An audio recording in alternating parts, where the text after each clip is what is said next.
లేదు. విశ్వాసాలను దెబ్బతీస్తూ 300 సంవత్సరాల పైబడిన చరిత్ర కలిగిన లడ్డూని అపవిత్రం చేస్తూ మీరు కల్తీ నెయ్యి వాడారు. మా విశ్వాసాలను దెబ్బతీయడానికి మీరు ఎవరు అని అడుగుతున్నాను. ఆ రోజున తిరుమల లడ్డూ విషయంలో కల్తీ నెయ్యి కలిసింది, అవినీతి జరిగింది అని ప్రశ్నించడం తప్ప వైసీపీ నాయకులారా అని అడుగుతున్నాను. సిట్ కానీ ప్రభుత్వ విచార సంస్థలు కానీ లడ్డూలో కల్తీ లేదని తేల్చి చెప్పారా? చెప్పినట్టుగా వేడుకలు ఎందుకు చేసుకుంటున్నారు? పవిత్ర తిరుమల క్షేత్రంలో మా విశ్వాసాలను దెబ్బతీస్తూ 300 సంవత్సరాల పైబడిన చరిత్ర కలిగిన లడ్డూని అపవిత్రం చేస్తూ మీరు కల్తీ నెయ్యి వాడారు. 600 రూపాయల విలువ గల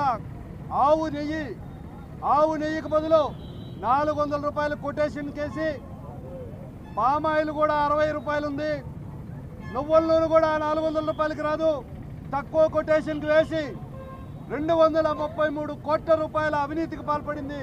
నిజమా కాదా అని నేను అడుగుతున్నాను. మీకేదో క్లీన్ చిట్ ఇచ్చినట్టు, జంతు అవశేషాలు మీకు కనబడినట్టు, మీరే భూతత్వంతో మాట్లాడడం హేయమైన చర్య.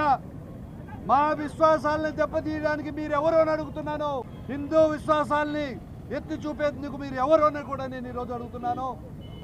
ఈరోజు హిందూ బంధువులందరూ కూడా లడ్డూ విషయంలో జరిగిన అపచారానికి తీవ్ర మనోవేదనకు గురవుతుంటే, ఈరోజు సిట్ కానీ ప్రభుత్వ విచారణ సంస్థలు ఏవైనా కానీ లడ్డూలో ఆవు పాలు లేవు, నెయ్యి లేదు, పామాయిల్ రసాయనాలతో తయారు చేశారని గట్టిగా వాదిస్తుంటే, మీకేదో క్లీన్ చిట్ ఇచ్చినట్టు మీ వ్యంగ్య భాషలు, మీ హిందుత్వం గురించి మీరు కించపడే విధంగా వ్యాఖ్యల్ని మేము తీవ్రంగా ఖండిస్తున్నాం. ఈ రోజున వేల కోట్ల రూపాయల అవినీతి జరిగింది. పవిత్ర తిరుమల కొండపైన దేవుడంటే భక్తి లేని ఒక పాలక మండలిని నిర్వహించారు. ధర్మకర్తలంటే మా విశ్వాసాలని కాపాడే వాళ్ళై ఉండాలి. ధర్మకర్తలంటే మా విశ్వాసాలని కాలరాసి తిరుమల తిరుపతి దేవస్థానాలు ఏదైతే ఉన్నాయో దాన్ని బ్యాంకులాగా భావించి, సొంత బ్యాంకులాగా భావించి నిధులు కొల్లగొట్టిన పరిస్థితి ఉంది. ఈరోజు నా పవన్ కళ్యాణ్ గారు చెప్పినట్టు ఒక లడ్డు అంశమే కాదు, ఏ మతానికి సంబంధించిన విశ్వాసాలు ఆ మతానికి ఉన్నాయి. ఆ మత విశ్వాసాలను కాపాడుకోవాల్సిన బాధ్యత ఆ మతస్థులకు ఉంది. మా విశ్వాసాల మీద భంగం కలిగింది.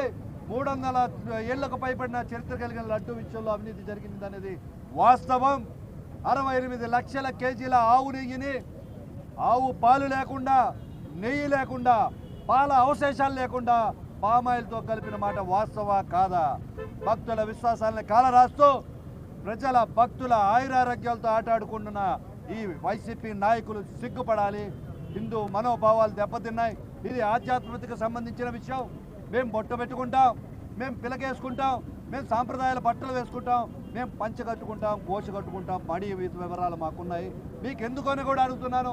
మీరు ఈ మతమైన వాళ్ళు కాకపోతే మీ మతాన్ని మీరు కాపాడుకోండి. ఏ మతానికి భంగం కలిగినా మా నాయకుడు పవన్ కళ్యాణ్ గారు గొంతెత్తే ధైర్యం ఉన్న నాయకుడని మరొకసారి తెలియజేస్తూ